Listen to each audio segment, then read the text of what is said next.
I'm Megan Sanger, the assistant volleyball coach at UNC Pembroke. You are watching the Black and Gold Report on WFXB.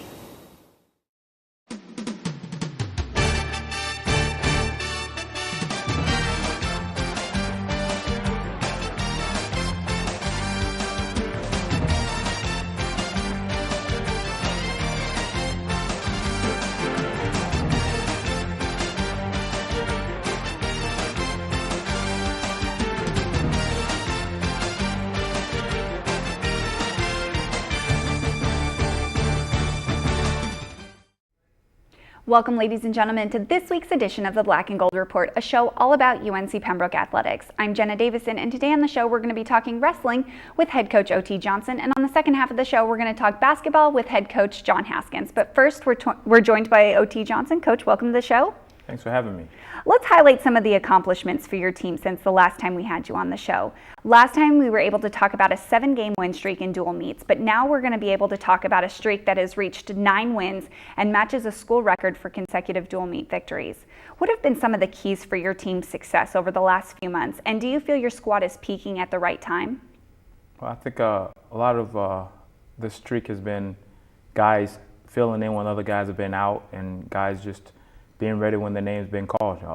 One, keeping their weight down and being ready to make weight on short notice, and some other guys just being thinking as if they were starters. You know, the unique thing about wrestling is, you know, we can't sub in halfway through the match. You know, if you're losing, you can't say, all right, then you're out, Justin, you're in. You know, so guys have just been ready, preparing in practice, and, you know, opportunities when we go to open tournaments to get some match time. So I think that's been one of the things that's really helped us continue their streak. Guys have been ready for the call when their name's been called on. So hopefully we're not peaking yet. You know, we still have another couple of weeks before regionals, and I think we want to be peaking during that time, regionals and nationals. So I don't think we've wrestled our best match yet. So you know, that's very promising as far as we get ready to move forward this week and into the next 2.5 weeks or so. Well, let's talk about the last couple of matches for you. On consecutive days last week, the Braves were able to post a pair of pretty convincing wins, a 39-6 home victory over St. Andrews on Wednesday and a 47-11 road victory over Anderson on Thursday. Talk about the positives from those two matches and what you picked out as some things that the wrestlers need to improve on down the stretch. Well, before we went both of those matches, we trained hard. We didn't pull back. We didn't do what we typically do against a team like Newberry or a team like let's say St. Cloud, you know, some of the better teams in the country. So we kind of prepared our guys to make it seem like it was a 2-day event. So we trained the day before and the day of, and the guys really responded. And you know, we thought they were going there a little slow and a little sluggish, but they did a good job going out there and take care of business. So that definitely shows that, you know, we're capable of competing when the circumstances aren't perfect.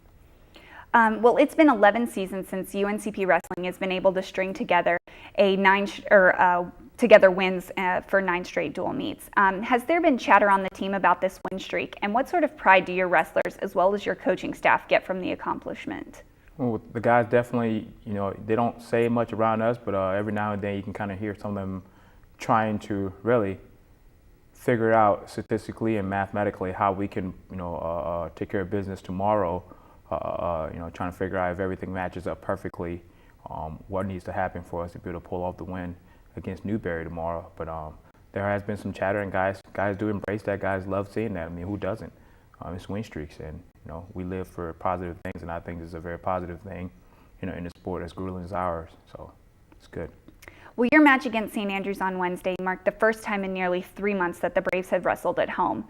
Do your guys get excited about wrestling in the Jones Center, and what are some of the difficulties with being on the road for so long?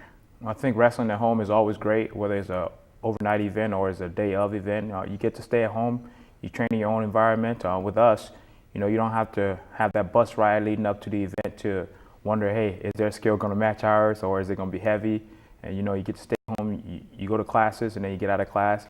You still have 2 or so hours to, you know, get a pound or so off before weigh-ins, and just you know, being able to compete at home really brings a lot. You know, it gets our fans, gets us to show our fans what we've been working hard to do. And you know, when you go on the road, there's just a lot of unknowns. There's a lot of unknowns. You have the away crowd. You have, you know, something might happen with us. You know, unlike other sports, we have to get there and weigh in time. If we don't, there's a chance of disqualification. Knock on wood, that hasn't happened to us yet, but just there are a lot of unknowns with away events. Well, speaking of home matches, you have a big one on Tuesday when third-ranked Newberry will come rolling into Pembroke for a 7 p.m. dual meet. Although you maybe haven't had the success in the series, it's always been a very good match for the wrestling spectator. First, what makes this series such a great rivalry? And second, I want to give you the chance to talk about your fundraiser on Tuesday as well.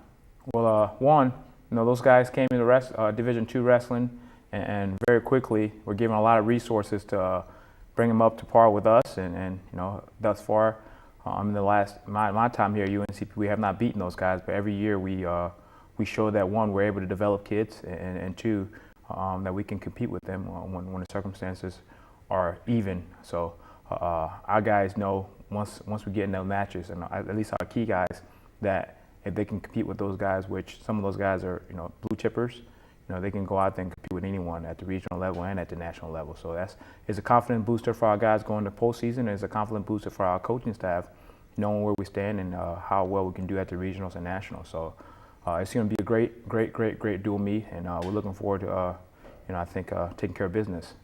All right, well, we're going to take our first commercial break, and when we come back, we're going to continue talking to head wrestling coach O.T. Johnson. So stay tuned.